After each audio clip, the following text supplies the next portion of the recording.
Hello everybody, it's Philly Cuts with another Hump Day Haul. We are up to number 86 in this May 4th, 2016, where I get together with you every week, every Wednesday, no big whoop, and talk to you guys about my stack of new comic books that I got for the week. So, let's start out with DC as usual. DC, some action going on in the speculator market.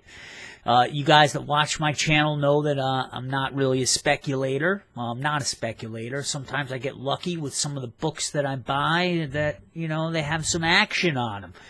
And in this case, Batman, Superman, number 32, peeps. Number 5 in the final days of Superman saga.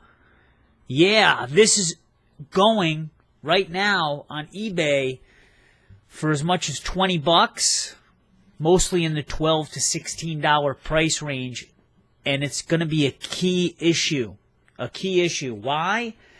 Because we have the first appearance of the new Superman, Kenan. Let me give you a look here. This is the Chinese Superman that is going to be written by Gene Yang. So, big surprise. I guess it dropped a few days ago that it was going to be coming, but I guess a lot of people didn't know. So there he is. There's a little glimpse. I'm not going to show you, him fully without the silhouette there. But yeah, key issue galore. Now, I don't know. I don't know how I feel about this. I kind of don't really like the whole speculator thing because, it gets people buying multiple copies of books, Not a big fan. I only bought one copy. I was going to buy this anyway. Those of you that watch my channel know that I read Batman, Superman. But, I guess I wanted to give you guys a heads up, because I know that we're all comic book collectors here. And although I don't agree with speculating, if that's what you're into, that's what you're into. Personally, for me, it's not something that I do. It's seems like too much work, I don't know, too much work for me to do that kind of stuff. But hey, if you're into it, there's a heads up. And if you read this comic, you might want to hurry up and get it. I know Midtown Comics is already sold out of it. And, yeah, I don't know.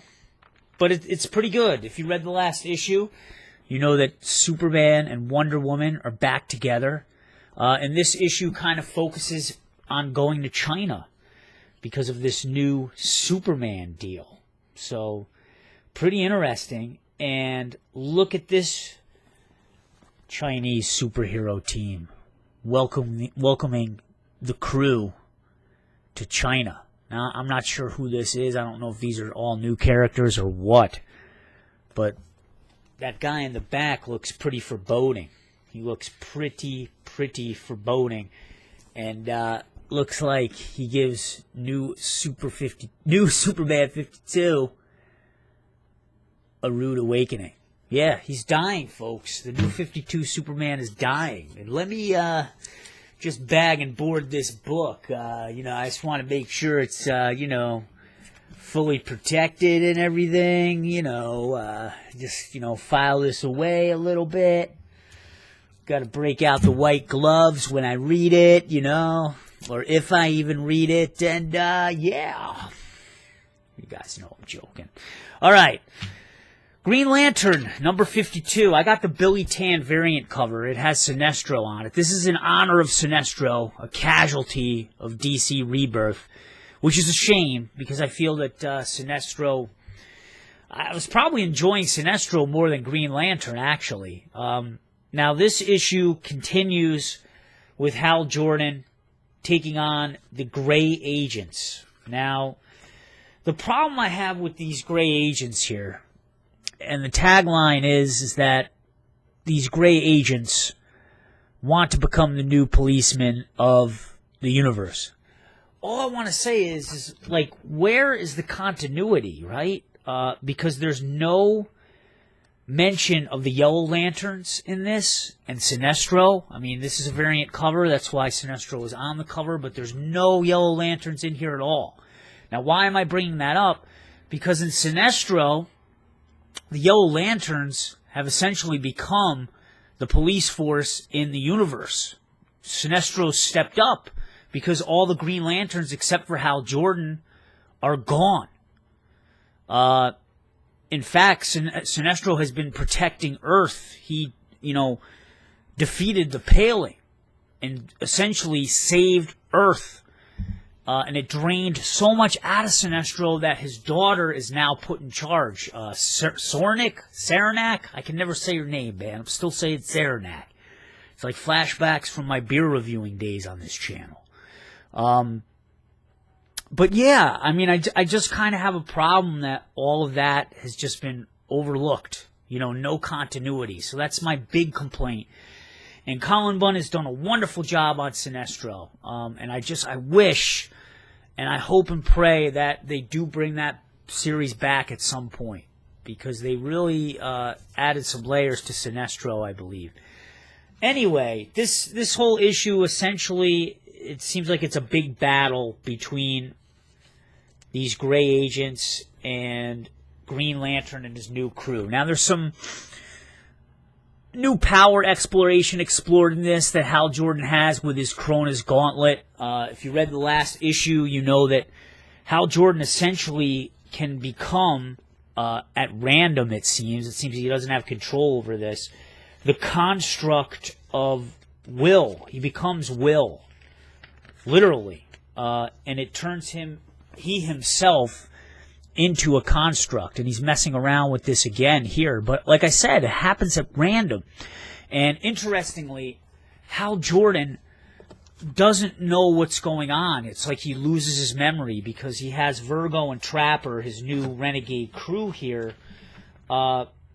actually trying to calm him down, and he doesn't realize, he's Hal Jordan. Hal Jordan? He's confused, which is interesting. It's interesting, and I'm wondering where they're going to go with this.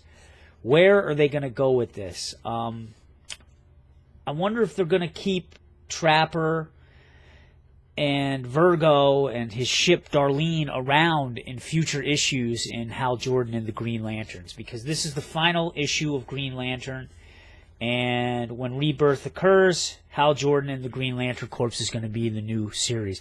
But on the last page, I don't want to show it to you because I don't want to spoil it. It does say that this is going to be picked up in Hal Jordan and the Green Lantern Corps. So I guess we'll see. All right, and this issue is $4 this month, which I forget if it always is $4. It used to be $3, but now I'm forgetting when the hell that price increase occurred. DC always keeps you on your toes in the pricing department. All right, Detective Comics number 52. I believe this is the last issue for New 52 Detective Comics. This continues with Jim Gordon as Batman. If you've been reading Batman, the regular series, we know that Bruce Wayne is back, but Jim Gordon is still around in this. He is on the hunt for some old military buddies in Afghanistan. He is in Afghanistan. Batsuit and all, people. Helping out the military. Tracking down the mysterious Amun-Set. Who is Amun-Set? And in the last issue, we saw some murders occurring, and the bodies were mutilated in a ritualistic fashion. Long strips of flesh in threes all the way down the body, removed. Why? Why? What was going on? Well, we learn in this issue that there's a sect of worshippers here, like a cult for this Amun-Set. And it turns out that they are wrapping Amun-Set, who's this jacked dude. I don't know if he's like a ancient pharaoh, but look at that. They're wrapping him in flesh strips. So that was what was going on there. Now, when this guy gets his flesh on, he becomes a pretty badass dude. And he does battle, and he does go to battle with Mecha Bat. And the one thing this issue has is plenty plenty of action. And I don't want to spoil it for you guys, but it's pretty exciting. I love this. Firing some artillery at Amun-Set. And there he is. Just taking it, man. Becoming a porcupine. I love it. I love it. So, Detective Comics ending. All right. Now, on to some Marvel. Hey, did you know that today was Star Wars Day? Now, I don't have this set up, but Star Wars Day, I guess May 4th, right? I think May 4th was probably the day that Star Wars, the original movie, came out. And what I wanted to get was a throwback issue from the 1977 Star Wars. They actually reprinted a cover, actually this month, I believe, or at least this week. Marvel is going to be publishing a whole bunch of Star Wars covers, some reprints, variant covers and whatnot. But this was the cover that I really wanted to get and my shop did not have. They're calling it Star Wars Classic #1 True Believer series. And this is actually from 1977, the first issue. Now, I actually have a poster of this that my girlfriend got me put into a really nice frame. It's actually hung over my bathroom toilet. Yeah. But I love this cover and I wanted to get it. So my shop said, come back midweek or come back on the weekend and we may have it. So I'm a little disappointed I couldn't grab that, but if any of you guys get it, kudos to you. All right, now Punisher #1. This is something like the 10th volume of Punisher that has been out. And I'm pretty excited for this. I did like the last volume of Punisher. I felt they made Punisher a lot more calculating, more slow and methodical in his approach, not necessarily completely crazy, guns blazing. But it looks like that is out the window in this. This is looking more like a Punisher Max series. Becky Cloonan is the writer, and artist Steve Dillon, who did a lot of work, I guess, with the great Garth Ennis, who many regard as the best writer for Punisher ever. They're teamed up here, and Punisher is just brutal in this series. You know, he is straight up Mortal Kombat fatality in this. Guns blazing. What I did notice is that there's no narration. You know, there's no thinking inside of, you know, Frank Castle's head. We don't get a clue of what is going on inside his head. Unlike the last volume where that was a big focus of the series, is what you were kind of getting the inner workings of what was going on in Frank Castle's head. So I'm really looking forward to this. This gets an M for mature rating. Geez, I wonder why. Frank Castle popping out people's eyeballs and stuff. Brutal stuff. So I'm looking forward to this. I guess he's following some gun dealers, some arms dealers. He's taking them down, but then there's also some kind of serial killer in this as well. And then there's also another guy from Frank's past who seems to have the ability to outsmart him and get one step ahead of Frank Castle. So that should be really interesting. And of note, Punisher Daredevil started this month as well. Punisher Daredevil #1, or it's Daredevil Punisher, one or the other. And I passed on that because I just started watching Daredevil Season 2 on Netflix, and I figure I'm going to get enough of Daredevil Punisher in that series. I've watched the first episode. It's pretty good so far. Pretty good. They're really teasing you with the Punisher. I like how they're not showing him yet. All right. Star Wars peeps, Poe Dameron. I probably said that wrong. #2, Charles Soule, Phil Noto doing the artwork, which looks great. I mean, Poe looks like a dead ringer for the actor. I forget who played him. There's a new villain introduced in this series, Captain Terex.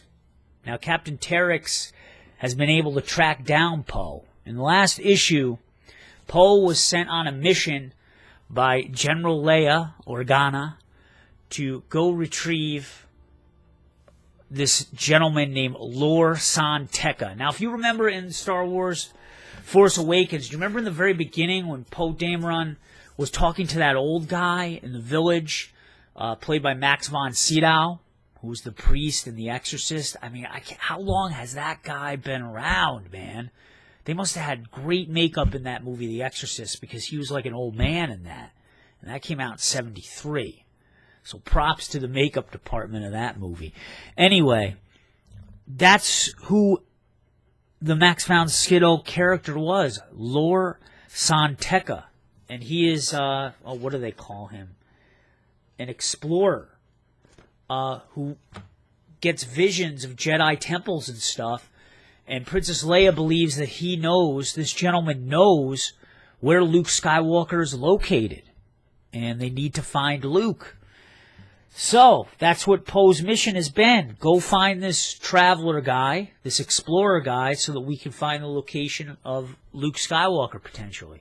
So Luke gets sent to this planet, and on this planet, he discovers a group of people, group of humans, it looks like, that worship an egg. A giant egg. Here it is here. I don't know if this is the best picture, but if you see the people in a small circle down there kind of worshiping this egg. Now, somehow, some way, a tracker was placed on Poe's fighter. Poe has recruited a group of friends to form Black Squadron to go on this mission with him. And it seems like they're all pretty tight. It seems like these guys all have history with one another. So that's going to be cool to keep reading about that and keep reading about the chemistry between these characters. And it was teased a bit in the first issue. So it's promising. This series looks promising, and I'm going to stick with it. I really like the first issue. I'm interested to see who this new villain is, Captain Terex, and he does seem to have some disagreements with Captain Phasma. If you remember, she was the female stormtrooper. So it'll be interesting to see where this series goes, and I'm going to stick with it because I'm kind of tired of reading just about the original characters, and I do want to learn more about some new Star Wars canon. All right, dudes. So that's that. Poe Dameron. Dark Horse peeps. We got Hellboy in Hell, number 9. This series, man, God, I think it started back in, 2012? It was supposed to go to like 20 issues, but Mike Mignola recently said that he's going to be ending this series after like 10 issues, which is disappointing. It's sad. A lot of series are ending this summer in the Hellboy universe. BPRD, I guess Hell on Earth, is supposed to be wrapping up by the end of this summer. And Abe Sapien is supposed to be wrapping up this summer as well. Now, I don't know if they're going to start weaving these series together a little bit. It doesn't seem like they have much time with Hellboy in Hell. This issue, Hellboy is kind of confronted by some demons, by a group of demons, who are not happy with how conditions in hell have been since its fall. And they're blaming Hellboy, and they are not happy, and they attack him. And Hellboy gets in a bit of a fight. This is straight up classic looking Hellboy because Mike Mignola is doing the artwork and the writing. Dave Stewart, look at that. Look at that grill. Dave Stewart is doing the coloring. And it's always a treat when you get Mignola doing both the pens, the pencils, and the story. And Hellboy in Hell has been kind of following the trials that Hellboy has been going through since dying after he was killed by a dragon. So I'm really looking forward to this. I'm kind of sad to see this series end shortly. I don't know why Mignola decided to do that. I don't know if he has a lot of other work down in the pipeline, but you know, this is a great series. It's also good because you learn about Hellboy's history with Hell, and you learn more about his family in Hell as well, so his roots. All right, we got Baltimore. This is co-authored by Mike Mignola, Christopher Golden, Peter Beating doing the art, and unbelievably, it is not Dave Stewart doing the coloring. But I wouldn't have known. I would not have known. They are on the trail of a witch, the Red Blood Witch. And as you can see here, she is practicing some sort of necromancy, some sort of magic on corpses. Check that out. Brutal. This series kind of follows the aftermath of Baltimore after he fought the Cult of the Red King. And the Cult of the Red King really kicked his crew's ass. There were a lot of casualties. He lost the captain of a ship. He lost Childress, who was a close friend, and others. And it turns out that these witches, they've taken some of the bodies. And as I showed you, they're performing rituals on the bodies. So Baltimore has to track down the bodies. He wants to get his friends back. And he needs to stop this Red Blood Witch from performing whatever magic and ceremony she's going to perform. I'm not sure what is going to be coming. They haven't really said. But it's a deeper look into Baltimore, who is really suffering. He's been through a lot. You know, his family was killed by vampires. That's kind of what got him started on his quest. And it's tough for him. It's tough for him because it's been hard for him to get close to people. And the last series, you know, Baltimore, Cult of the Red King, it really explored how Baltimore was kind of coming into working with a team. You know, he usually was a solo operator. And here he is, he's working with a team, or he worked with a team, and he lost several members. And if we all know in life, to love is to lose.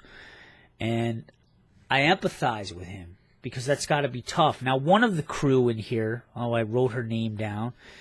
One of the crew in here, Sophia, really tries to connect with Baltimore, tries to appeal to his humanity, because Baltimore tries to be tough, you know, he tries to be hardcore, but Sophia really tries to tap into his humanity, and they often have conversations together, usually alone, sometimes in front of other people.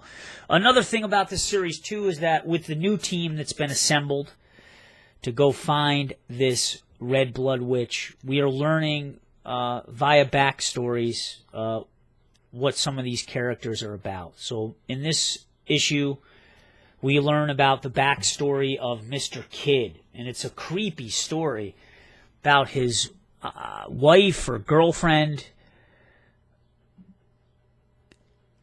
gets a demon latched onto her, or some kind of creature latched onto her. He tried to remove it with a hot poker. Something goes awry. And she takes off. And it just kind of shows what happens from there. So that's kind of what to expect in the Mignolaverse. That's why I love it so much. It's just so creepy and odd. And if you're not reading Mignola books, man, you're really missing out. You're really missing out. All right. Predator, Dan Abnett, writing. Life and Death. This time it's war.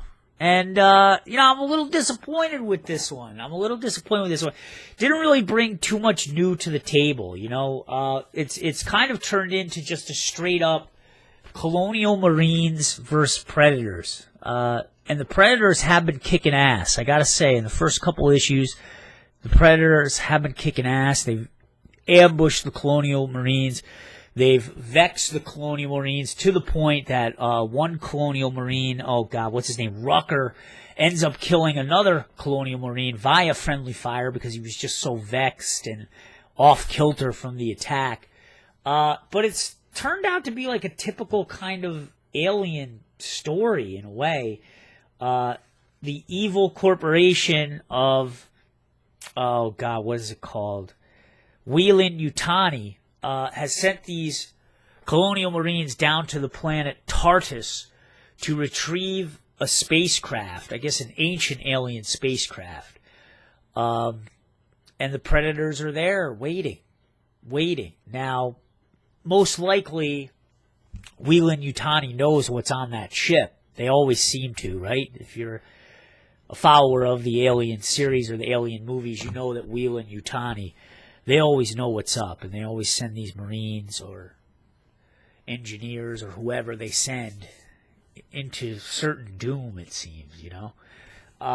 So I've been a little bit disappointed there. One thing I really like, though, is definitely the artwork. Check that out. That's a great freaking shot. And the artwork is Brian Albert Thies. Rain Burdetto is doing the coloring. The artwork is great. The artwork is fantastic. I really enjoy that. Colonial Marines get a little bit of revenge in this series. They do bag a couple of predator hunters. But pretty much straightforward, you know, Aliens Predator kind of fare. Doesn't really seem to bring much new to the table. And this is part 3 of a 17-part series. So, yeah, it's a different format than the last huge Predator. This is going to be taking place over 4 issues. So you got Aliens, Predator, and Prometheus. Fire and Stone was the last big saga where they did this. But in Fire and Stone, they were kind of bouncing around between each series. So 1 month Aliens would come out, or even by the week. 1 week Aliens would come out, then the next week, like Predator would come out, and it kind of bounced around all over. This time, it seems like they're going to do each chapter per title. So they're banging out Predator first, and I think next it's going to go to Prometheus because they're advertising it already. So that's a bit different too. So I don't know. I got to decide, man. I got to decide. I'm disappointed with this round of Predator. I don't know though, because Prometheus, last time Prometheus was actually my favorite of all 4. So I don't know. I'm a bit torn, man. I'm a bit torn. All right, and then finally, so I can end this rambling comic book rant, we have Brian Buccella's Tony Infante's Sons of the Devil, issue number 7. This is the second issue of the second arc. Good storytelling, man. This is good storytelling. Basically, the rundown is Travis Crow. He's an orphan. He's angry. He has let his anger get the best of him, and he's been mandated by the courts to attend therapy. He wants to find his family. Now, in the first story arc, we learned that he hired his buddy, who was a private investigator, to go kind of track down his family, but his buddy ended up getting murdered. That kind of really pissed Travis off. Like I said, he's in therapy. While in therapy, he meets one of his sisters. One of his sisters in group therapy. Unbelievable, right? Too good to be true? Yes, it is too good to be true.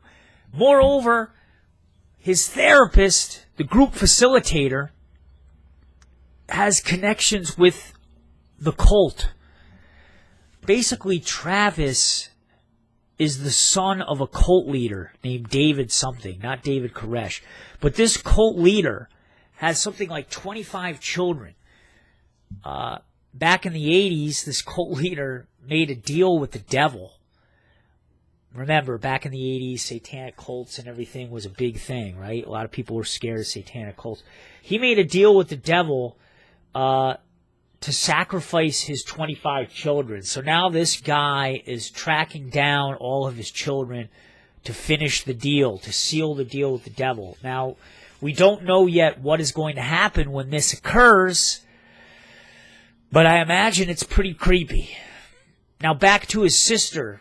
Too good to be true, right? That she ends up in the same therapy as him? Yes, she is working with David, the father.